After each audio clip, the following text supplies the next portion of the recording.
33 past the hour. Joining us now, columnist at the Washington Examiner, Kristen Soltis Anderson. Kristen, we want to connect the dots between the president's tweets yesterday, announcing a decision that could affect thousands of troops before making any plan, and then the much bigger, much more legitimate Jeff Sessions story, the undermining of his Attorney General, Senator Jeff Sessions. A White House official told Time Magazine's Zeke Miller they are thrilled the media is focusing on transgender service member issue. And it's worth looking at the corner the president appears to have painted himself into, with repealing Obamacare stalled, failing, the massive border wall not even begun. I mean, that was one of his campaign, build the wall, build the wall. No new improved trade deals to boast about. Attorney General Jeff Sessions is arguably the most successful at implementing the policies that Trump promised his base. Sessions have moved forward at restoring mandatory minimum sentences for drug offenses. He backed off reform investigations into police departments initiated by the Obama administration. And on the very day the president branded him as beleaguered, Sessions announced that federal funding to sanctuary cities would be tied to more cooperation with immigration authorities. In response to all of this, the tweets about transgender troops out of nowhere. And President Trump seems to be turning up the conservative rhetoric on the menace of undocumented immigrants at his recent rallies as well.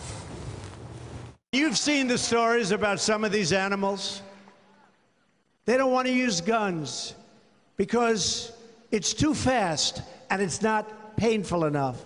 So they'll take a young, beautiful girl, 16, 15, and others, and they slice them and dice them with a knife because they want them to go through excruciating pain before they die.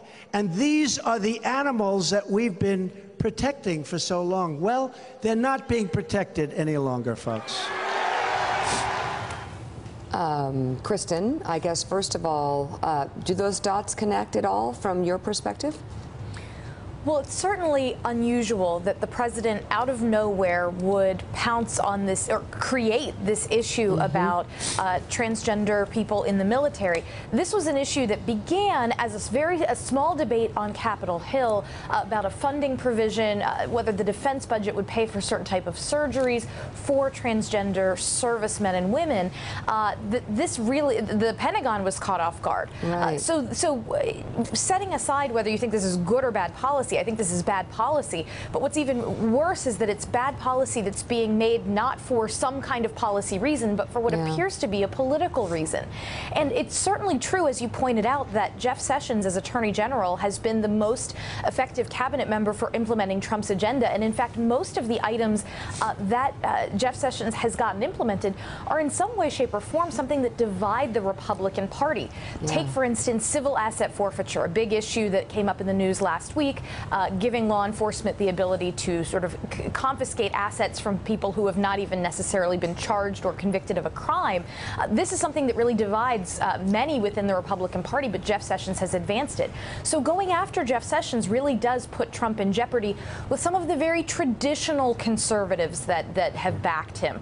Some of the folks within the party who are hardline conservatives. They're the ones that have wanted Obamacare repealed from the beginning, that were a necessary part of Trump's coalition. He needed to peel those folks from a Ted Cruz or what have you to win the nomination. Well, so by pushing these cultural buttons, it seems as though he's trying to say, no, look, I'm still on your side. But again, he points out by attacking Jeff Sessions and then the sort of random tweet that sort of tries to appeal to the base. Of course, the base will remember his past tweets on these issues, which we can pull up for you right now. Thank you to the LGBT community. I will fight for you while Hillary brings in more people that will threaten your freedoms and beliefs. And there are others. Here's Anthony Scaramucci. President Trump is most pro-LGBTQ rights at POTUS in history. Why that's not the story written in the mainstream media. Mark Halperin, what do you think is going on here?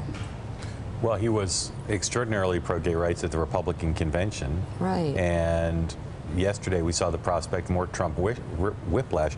Orrin Hatch Chuck Grassley outflanking the president on the left, being more pro-gay rights than he is. Yeah. I can't really see this decision. Obviously, the process by which he did it was completely unorthodox and not coordinating with the Pentagon and not being able to answer from the podium. And really Sarah not Huckabee, the question anything, of those who are ultimately. currently in the military, what they do. All of that par for the course. But it shows you where the Republican Party is now on these issues, that the president now is to the right of a lot of people who a few years ago would not possibly have taken the position they did.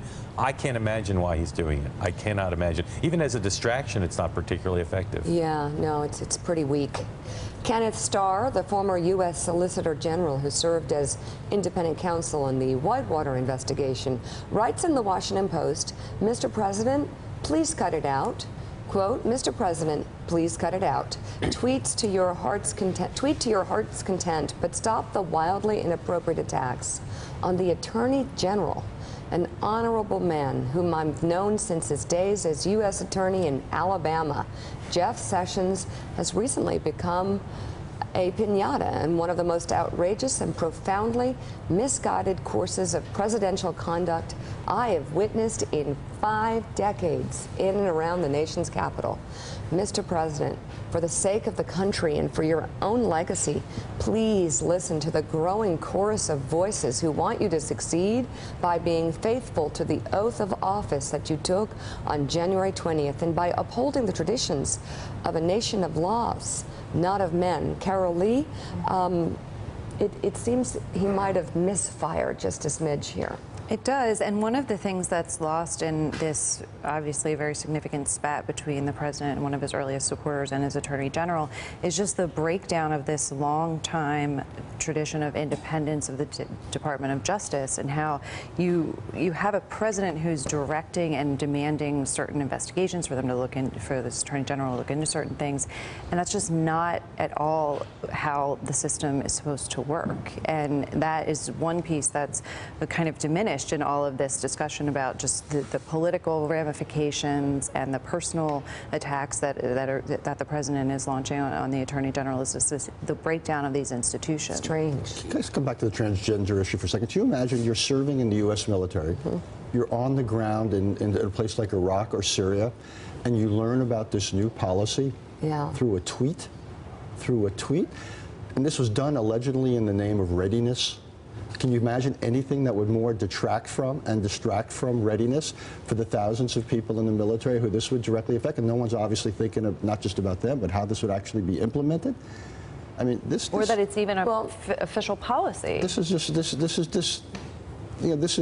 bad and it's wrong. It's and then, Kristen, you know, especially given the fact that your expertise is in part polling, do you think that, especially members of the president's base, do you think they'll be impacted by the president undermining Jeff Sessions so terribly and so repetitively over the course of days? There's a chance. I mean, Donald Trump's numbers don't have much lower to go. He's already got, most people who are not part of his core base already kind of skeptical of this presidency.